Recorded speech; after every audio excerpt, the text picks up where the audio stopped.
complete control of how everything works, acknowledging that this is sort of out of his hands. Adam Schefter, what can you tell us is the latest as far as Aaron Rodgers is concerned, I guess, both football and Jeopardy? I thought that was really telling and really interesting, Greeny. And he answered the question in a non-answer kind of way, and then Kenny Mayne went back to him and gave him the chance to say, yeah, I'm going to finish as a Packer, and he never did. And again, you can read into what you want. The fact of the matter is the Packers went out last year and traded up in the draft to go draft a quarterback. When you do that, you're sending a message, and they sent a message to Aaron Rodgers about his future in Green Bay. Again, we said then, we'll say now. It's on the clock. He's on the clock. You don't know how it plays out, but clearly there are issues between the two sides, so much so that Green Bay management has had to address them during the offseason. And in recent weeks, they've had to go to Aaron Rodgers to address them. So clearly he's got questions about whether he can finish there. And I think a coach like Matt LaFleur would love to have Aaron Rodgers and doesn't want anything to happen. But I think that there are so many things that have happened. And look, we see it over time. Tom Brady didn't finish in New England. Aaron Rodgers has been there 16 years. Is he going to finish in Green Bay? I would say, to answer Kenny Mayne's question, the chances are no. Well, put it in the form of an answer, because he's hosting Jeopardy this week. Who is one of the great quarterbacks of all time who is unlikely to finish his career in Green Bay right now? Someone ring in and say Aaron Rodgers. Dan Orlovsky, what do you think of this? Well, I love the fact that Shefty just brought up Tom Brady, because both of these guys are athletes motivated by spite. Right? And so Aaron knows what has transpired. And the reality is that Green Bay has brought this issue upon themselves with last year's draft. And so now you've got to I'm going to know the first night of the draft what the Green Bay Packers' long-term view with Aaron Rodgers is. Because in that Thursday night of round one of the NFL draft, if they don't move up to get a receiver or they don't move up to get an impactful front seven player on their defense, then I think that Aaron Rodgers would be playing his last year in Green Bay. But if they do go get somebody that can help them go win the Super Bowl now, but also be a part of the future with Aaron, then I look at it and say, okay, maybe Green Bay is coming to their senses. We will know round one of the NFL draft. Why do you look skeptical to me, Dominique? I mean, because they already did the thing. They drafted a quarterback last year. There's nothing they can do this year to make up for that. Yeah. I mean, they can't make it any worse unless they decide they want to draft another quarterback in the first round, which is going to be really outrageous. But you already drafted a quarterback. I don't understand. I understand Dan's point is if they get a receiver, if they get someone who could be impactful now, but who else could you get? There is no bad pick at this point. They need some help on defense. I mean, you could debate whether they need a receiver as much as some people think they do, but I don't know. Short of drafting another quarterback, they can't mess this up because they've already messed it up. They've already sent the message at the beginning. I just think, Dom, last year they took two backups that were part of the developmental aspect of their future, right? And so I have been steadfast this offseason, Green Bay, take something from the future, a draft pick from the future, and go get somebody that you sit there and go, this is directly tied to us trying to go win one with Aaron over the next maybe 2 or 3 years. Not a backup tailback that you're going to develop or a quarterback that you're going to go develop. And that's why I think we will know round one. We will, because actions speak louder than words. And we've seen the lack of the draft pick, the lack of the restructuring of the contract to free open space. And I think that Schefter's point with Tom Brady's a big deal. Here's the worst thing that could happen to the Packers. Aaron Rodgers goes out and throws for another 48 touchdowns and has an MVP type of season. Then what do? Are they really going to pass on Aaron Rodgers after back-to-back seasons of throwing almost 100 touchdowns? That would be the most fascinating part of this situation. Go ahead, Shefty. Well, again, I think we've heard from Aaron Rodgers now twice since their season ended. And the first time came after the season ended in that loss to Tampa Bay. And he came out, and that started all this conversation about his future and what would happen, because he certainly seemed to be taking a passive-aggressive approach to finishing his career in Green Bay and being there long term. And then you heard him there with Kenny Mayne over the weekend.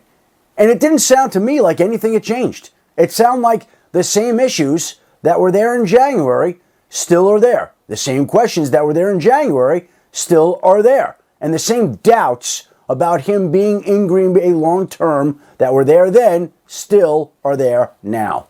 All right, we will see him on Jeopardy tonight if you are so inclined, and we will have more on this as we go. A little later, Dominique and I are going to read the body language because there's nothing he and I both love more than psychoanalyzing people we barely know. In the meantime, let's stay with other quarterback news, and that would be Sam Darnold's future in New York, which remains highly uncertain, with the Jets heavily expected to take a quarterback at number 2 overall. Now, this weekend, Darnold's former teammate, Josh McCown, friend of the show, told our Jets reporter Rich Cimini that Darnold would welcome competition from a rookie quarterback, saying, quote, Sam would embrace it and be helpful, but he'd also go out and work hard and try to make the most of the opportunity to play this year and put it back on them and make them have to make a tough decision at the end of the year. So, Shefty, is that just the kind of thing that you say when you're in Josh McCown's position and you don't want to say what you really think, which is Darnold needs to get the heck out of there if they're taking a quarterback? What did you think of that? I don't think much of that. Josh McCown knows how to handle himself as well as anybody in the league, and I think he knows the situation. And the situation is this. It looks like the Jets are tracking to take a quarterback at number 2. It looks like they're tracking to make Zach Wilson from BYU the pick at number 2. And so in a perfect world, you're going to continue to listen and entertain offers from Sam Darnold and to see which team is going to be willing to trade for him. Now, here's the issue, Greeny, is that the market of teams, the pool of teams interested in Sam Darnold today seems smaller than it would have been at the beginning of the offseason when many of these teams have gone out and addressed and added quarterbacks. Washington signed Ryan Fitzpatrick. Chicago signed Andy Dalton. The Rams traded for Matthew Stafford. The Lions, Jared Goff. The Colts, Carson Wentz. And so there aren't a lot of obvious landing spots anymore for Sam Darnold. So who's still out there right now? Carolina still has not addressed its quarterback position. I think it will at some point, whether it's Deshaun Watson, the draft, Sam Darnold, whatever it may be. Carolina, Denver. Short of that, there's not a lot of obvious quarterback spots. To me, a team that would make a lot of sense would be Pittsburgh. That would be an intriguing matchup where they go out and get a quarterback for the future again. But there are not the number of teams today that would be potential landing spots for Darnold as they were at the beginning of the offseason. That's exactly right. Yeah, he's going into the 4th year of his rookie contract, which also, I think, complicates it a little bit for teams that may acquire him. Let me bring the rest of the crew in this morning, and that includes, as we showed you, Mel Kiper Jr. And so, Mel, as you consider all of this here, what's the first thought that jumps into your mind? Don't give Sam Darnold away for a 3rd-round pick. I've said it all week. I think when you look at Sam Darnold, I still think he's the best option here, not drafting a rookie. But if they do draft Zach Wilson, keep Sam Darnold. Let him battle it out. Sam's going to be the guy. If Sam turns out to be Josh Allen and has a phenomenal year because he has finally some talent around him and the right coaching staff, then you can move Zach Wilson for a haul. If Sam Darnold is just okay, then he moves on as a free agent and Zach Wilson becomes your guy. But I think moving Sam Darnold for a 3 and let him go hit somewhere else, you're already by drafting a quarterback losing Kyle Pitts. You're not going to get a receiver or Pitts, receiving entity like Pitts, or a Jamar Chase, or a Devontae Smith, or a Jalen Waddle. So you're giving up 4 great receiving options for Sam Darnold by drafting Wilson. Don't compound the problem by moving Darnold and gifting him away for a 3rd-round draft choice. What do you think of all this, Dan? As a quarterback and knowing the quarterback's mentality, Dan, what do you think? Absolutely not. You do not have both of these guys in the building at the same time. One, if you're thinking about keeping Sam Darnold and drafting Zach Wilson, don't draft Zach Wilson. Sam Darnold's value right now should have no bearing on your decision whether you're going to take Zach Wilson or not for the New York Jets. You're taking Zach Wilson to change your franchise, to change your organization, not because you're unsure of where Sam Darnold is. If you're taking Zach Wilson, it's not because of what you're going to get for Sam Darnold.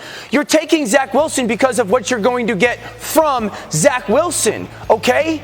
Now, I have been outspoken. I completely agree with Mel. The best situation for the New York Jets is to keep Sam Darnold and trade the number 2 pick for an absolute haul. The more likely situation is that you hit on 4 or 5 first-rounders over the next 2 drafts and you rebuild your football team and Sam Darnold proves to be a very high-end starting quarterback in the NFL more than you take Zach Wilson, he all of a sudden becomes Patrick Mahomes. That is the more likely situation, but you do not keep both these guys in your building at the same time.